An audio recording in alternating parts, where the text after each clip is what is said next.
여러분 반갑습니다. 말씀의 뿌리 내린 믿음 쉬운 5번째 묵상 하박국 1장 12절입니다. 선지자가 이르되 여호와 나의 하나님 나의 거룩한 이시여 주께서는 만세 전부터 계시지 아니하시나이까 우리가 사망에 이르지 아니하리이다. 여호와여 주께서 심판하기 위하여 그들을 두셨나이다. 반석이시여 주께서 경계하기 위하여 그들을 세우셨나이다. 아멘. 하박국은 아주 짧은 선지서지만 매우 심오한 신학과 삶의 문제를 다루고 있는데요. 하나님은 역사에 어떻게 개입하시는가?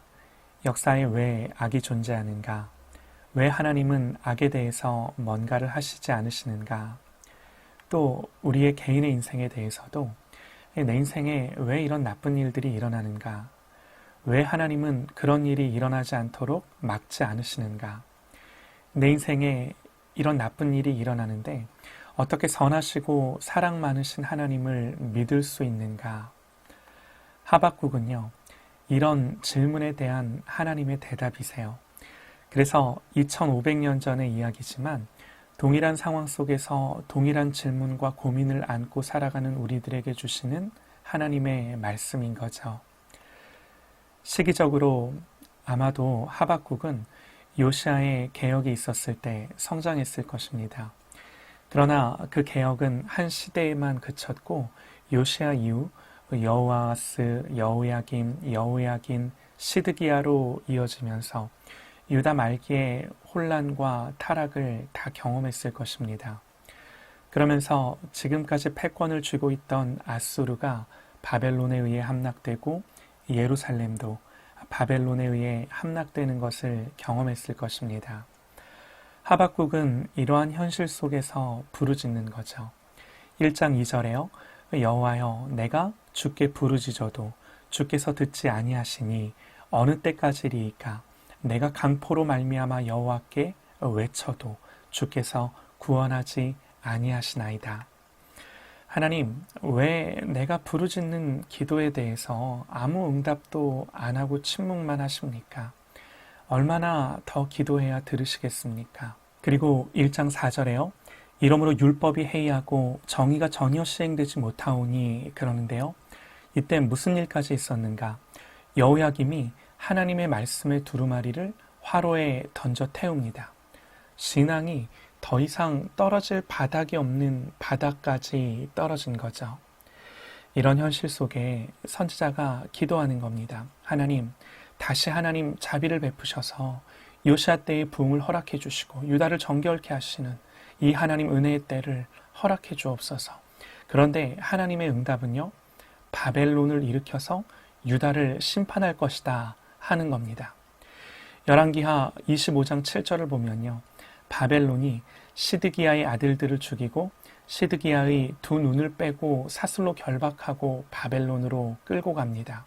이 잔혹하고 포악한 일들이 일어나는데 5절과 6절을 보면요, 이미 하박국이 기도했을 때 말씀하셨어요. 보라, 내가 사납고 성급한 백성 곧 땅이 넓은 곳으로 다니며 자기의 소유가 아닌 거처들을 점령하는 갈대아 사람을 일으켰나니 그들은 두렵고 무서우며, 그러니까 이 잔인하고 포악한 바벨론을 일으키신 분이 누구시라고요?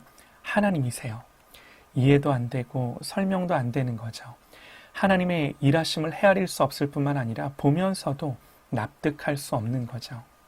어떤 한 시대가 경제적인 어려움 내지는 전쟁과 자연재해 앞에서 어려움을 겪고 오늘 우리 시대처럼 질병으로 어려움을 겪기도 하고 또 때로는 국가의 권력 아래 교회가 핍박을 받기도 하고, 도대체 왜 이렇게 하시는가 이해가 안 되는 거죠. 그래서 하박국 선지자는 또 질문합니다.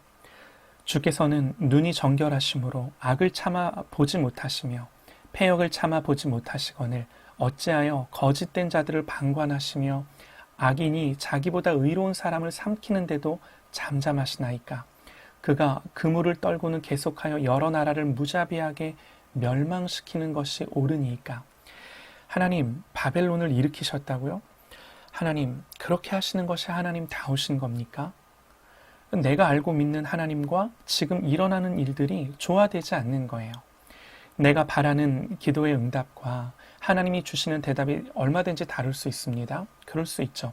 그런데 문제는 하나님의 대답이 이해되지 않고 납득되지 않고 내 믿음에 수용되지 않는 거죠. 역사를 보고 개인의 인생을 보면요, 이런 일들이 많아요. 그러나 이해되지 않고 납득되지 않지만 우리가 고백하는 것이 무엇입니까?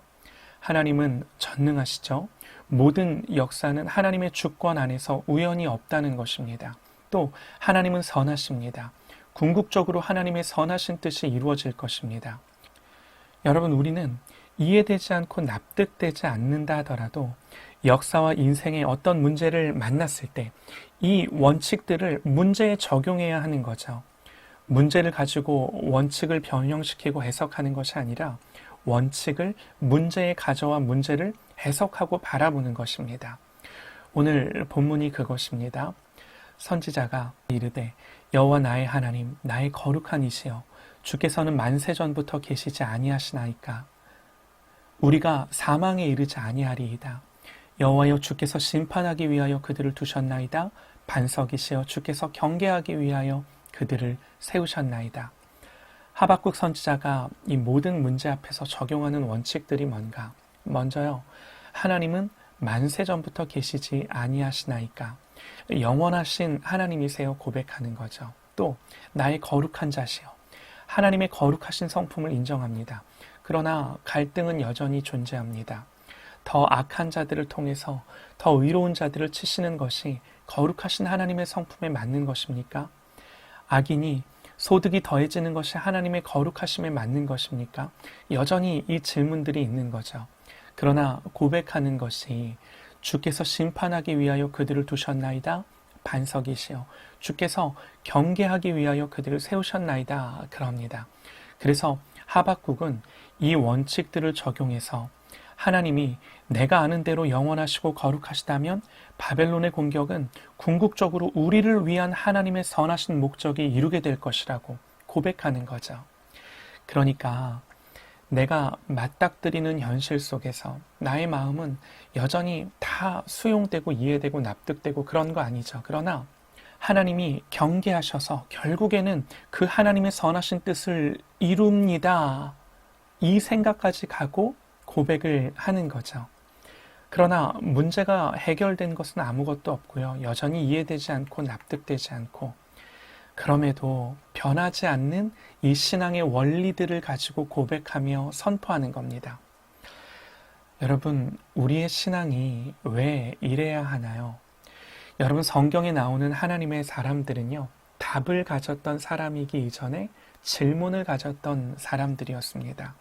하나님은 그들의 인생 속에서 그 정답이 저들의 삶과 생각 속에 녹아들어가게 하셔서 믿음과 신앙과 생각을 자라게 하시는 거죠.